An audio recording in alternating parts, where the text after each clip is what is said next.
What's going on, guys? Welcome back to the channel. We got the pickup truck. It's making a clicking noise. Is your car making a clicking noise but the battery's got plenty of juice? First thing I would check is your connectors.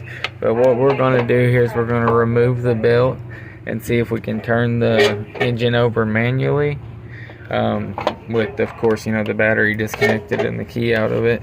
And if it turns over, then we're probably going to next move toward replacing the starter.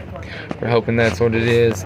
But yeah, if your car is clicking, it could be anything from the starter, the battery, possibly the alternator, or one of these pulleys on the belt system locked up, or it could be the engine. I'm not exactly sure, but I think the valves can create too much compression where it's hard to turn it over.